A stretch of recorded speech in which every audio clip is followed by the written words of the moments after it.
Hello everybody, tonight I will be your reader. My name is TerraRaven and we are going to read yet another creepypasta. This one is called Anencephaly. It's a very interesting name, I've never seen it before. Could be a term for something, but I'm not quite sure. So I want you guys to sit back, turn off the lights, make sure you're comfortable, and prepare to be scared. I've never had nightmares like this before. I'm not a fan of horror, I'm not depressed. I haven't even been under a special strain lately. I'm just a good person, and I've always had good, normal dreams. You need to understand that what happened to me wasn't something natural. God didn't put that thing inside of my head. It was eerily lifelike, this nightmare. But I'm sure you've heard that before. I awoke in the dream, and was still perfectly aware of each of my senses. When I sat up, I felt the air shifting against my face. I could have counted the creases in the duvet as it crumpled to accommodate for my movements. There was something nagging, an uncanny feeling of dread, which I had pushed to the back of my mind, something that I was trying to ignore, an elephant in the room.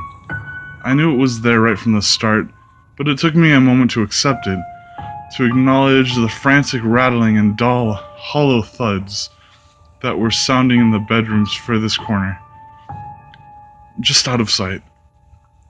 It was a moment more before I turned my head to see. I still wish I could have taken that back.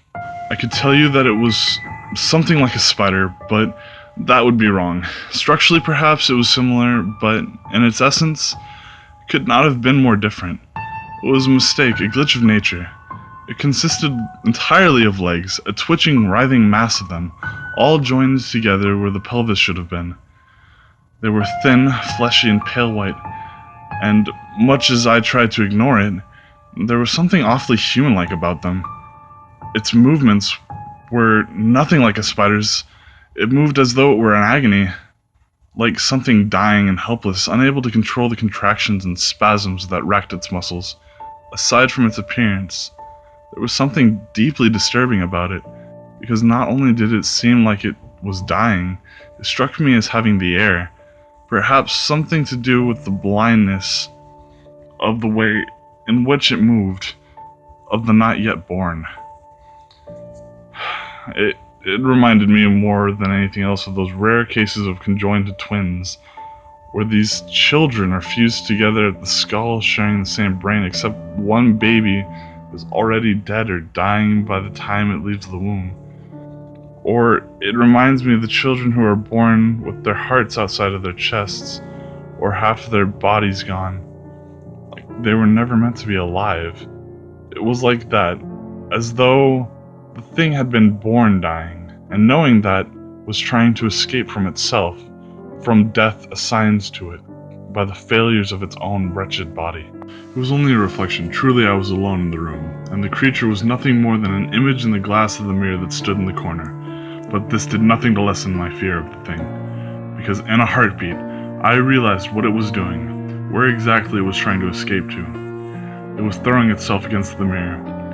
This thing that wasn't supposed to be alive, and wasn't even supposed to be able to move. It beat itself against the glass, struggling through its own convulsions, heaving, throwing itself through the air until it came to a collide with the gleaming surface, before it crashed to the ground again, a twitching mass. I sat there, immobile, transfixed by those awful, erratic movements, as it lifted itself up, threw itself forward, collapsed, over and over again. I could hear its breathing. This thing that had no mouth and no lungs, it was panting with exertion. Each time it came into contact with the glass, the mirror shook violently, the creature letting out a hideous wheeze as its bones crunched beneath it. Its movements were quickly growing more violent, more desperate, and the thought that hit me was worse than anything that had come before. It was about to break through. I can't tell you how afraid I was. I can only tell you that at that moment, there was nothing, I mean nothing in the world, that I wanted less than for that glass to break. I wouldn't have killed myself. Hell, I probably would have killed everyone I loved. If only it would make the thing go away.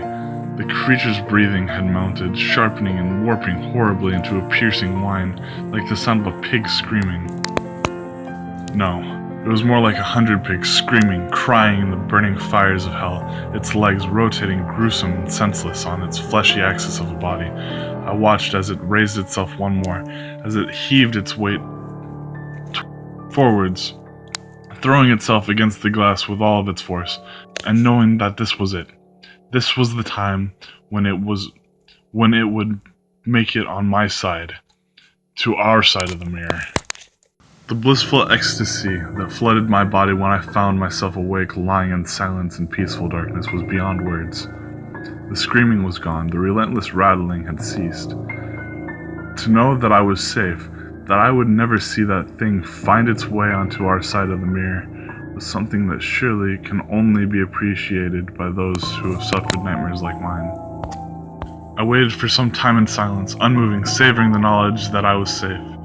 There was a part of me that vainly felt as though I myself had destroyed the creature, as though some transcending power of will had woken me just before the thing broke through, destroying it forever. When I finally sat up, I found myself smiling, right until my eyes landed on that mirror. It was standing there, where it had been last night, in the furthest corner of the room, but the sight of it made my blood run cold. The frame stood empty. The glass lay shattered on the floor.